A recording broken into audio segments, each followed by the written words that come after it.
Welcome to ఆర్ఫై TV news. శ్రీకాళహస్తిలోని మహేష్ కళ్యాణ మండపంలో శ్రీకాళహస్తి 1 టౌన్ పోలీస్ స్టేషన్ పరిధిలో మహిళల భద్రత అవగాహన కార్యక్రమం నిర్వహించబడింది. ఈ కార్యక్రమంలో సుమారు 400 మంది మహిళలు పాల్గొన్నారు. ఈ సందర్భంగా సైబర్ నేరాల నివారణ, మహిళల చట్టపరమైన హక్కులు, బాలల దుర్వినియోగం, బాల్య వివాహాల నివారణ, గృహ హింస వంటి ముఖ్య అంశాలపై అవగాహన కల్పించారు. వైద్యులు, న్యాయ నిపుణులు, విద్యావేత్తలు ప్రసంగిస్తూ మహిళలకు భద్రతా చర్యలు, అందుబాటులో ఉన్న సహాయక వ్యవస్థలపై వివరించారు.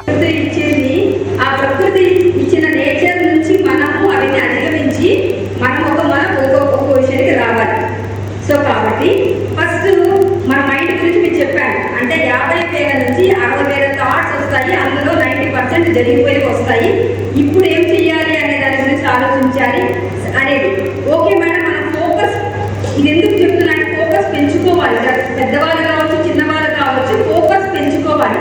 ఫోకస్ పెంచుకోవాలి అంటే అప్పుడే చెప్పాలంటే కామ్గా ఉండాలి. ఎప్పుడు కూడా మీరు ఆ థాట్ ప్రాసెస్ ఎప్పుడైతే నీకు రకరకాల ఆలోచనలు వచ్చినాయో గాలి పీల్చుకుని వదలండి అంటారు. మెడిటేషన్ చేయండి అని వింటారు కదా.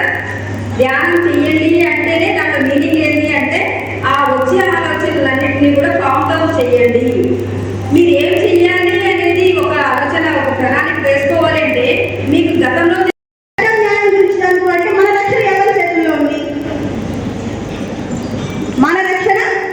మన చేతుల్లోనే ఉంటుంది. అవునా కదా? సినిమాలో చూసామా, చాకులు, పెప్పర్ స్ప్రేలు, మిరప్పళ్ళు, కారపళ్ళు, హ్యాండ్ బ్యాగులు పెట్టుకునే పోయే రోజుల్లో కూడా సినిమాలు ఉన్నాయి. అవునా లేదా? అందరం చూస్తుంటాం. హ్యాండ్ బ్యాగ్లో పెప్పర్ స్ప్రే కానీ, కారపొడి కానీ, కత్తులు, చాకులు అట్లా పెట్టుకొని ప్రయాణం చేసే స్త్రీని మనం చూసే ఉంటాం. అలా ఉండాలంటే మనం లేదు. స్మార్ట్ ఫోన్ ఉంటే చాలు, మన సేఫ్టీ మన దగ్గరే ఉంది. ఇప్పుడు పోలీసు వారి నెంబర్ ఎంతున్నా గట్టిగా తప్పు 112 100 కాదు. ఇప్పుడు అత్యవసర హెల్ప్ లైన్, పోలీసు వారి అత్యవసర హెల్ప్ లైన్ నెంబర్ 100 కాదు, 112. ఇది అందరూ నోట్ చేసుకోవాలి ఖచ్చితంగా. 112 చేస్తే చాలా చట్టాలు ఉన్నాయి. ఆ చట్టాలను మనం ఎప్పుడైతే మనం ఈ ప్రాబ్లం పరిష్కారం మన యొక్క చేతిలో మనం పరిష్కారం చేసుకోలేనప్పుడు పోలీసుల సహాయం తీసుకోవాలి. పోలీసుల సహాయం తీసుకొని అందరూ సురక్షితంగా వాళ్ళ యొక్క శక్తిని చదివేస్తూ ఉండాలని ఈ సందర్భంగా అందరూ ధన్యవాదాలు తెలియజేసుకుంటూ ఇంతటి అవకాశం ఇచ్చినందుకు అందరికీ ధన్యవాదాలు.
తెలుసుంటుంది చాలా మంది కూడా.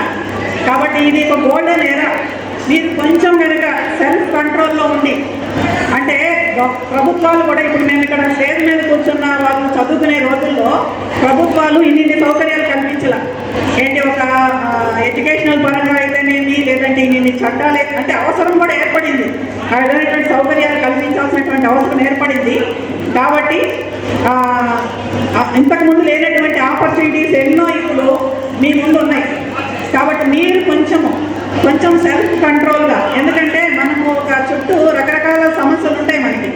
కొంచెం సెల్ఫ్ కంట్రోల్గా ఉండి, కొంచెం సెల్ఫ్ రెస్పెక్ట్ మెయింటైన్ చేసుకోవాలి. ఏ స్టేజ్లో ఇంతకుముందు మేడం యాక్చువల్గా మెన్షన్ చేసిన విషయాన్ని నేను చెప్పాలనుకున్నా. ఒక ప్రముఖ కంపెనీలో జరిగింది. అది చూడండి, ఏ కాలంలో ఉన్నాం మనం. నాకైతే చాలా వినడమే ఇప్పుడు షాక్ అయిపోయాం మనం. అంటే వాళ్ళు లక్షల్లో ప్యాకేజీలు తీసుకుంటూ అంత అమాయకంగా ఈ రోజులు ఎలా ఉండిపోయారు అంటే మనం ఇంకా కూడా ఇలాంటి వ్యవస్థలో ఉన్నామా అనేసి నేను చాలా చాలా బాధపడ్డాను, షాక్ అయిపోయాను. కాబట్టి ధైర్యంగా ఉండాలి మనం. ఎవరో ఒక అమ్మాయి ముందుకు రావడం వల్ల చూడండి మొత్తం అందరూ ఒకసారి అవేర్నెస్ వచ్చింది. తర్వాత అది నిజాలు ఎంతవరకు అనేది కూడా మనకి తెలియదు. దాని ఒక సొల్యూషన్ అనేది చూపిస్తారని కోరుకుంటున్నాం, ఆశిస్తున్నాం. కాబట్టి మనం మన సెల్ఫ్ డిగ్నిటీ ఏ స్థాయిలో ఉన్నా, స్టూడెంట్ స్థాయిలో ఉన్నా లేదా వర్క్ ప్లేస్లో అయినా కానీ కొంత డిగ్నిటీ మెయింటైన్ చేయాలి. మనం డీసెంట్గా ఉంటూ హుందాగా వ్యవహరించాలి. హుందాగా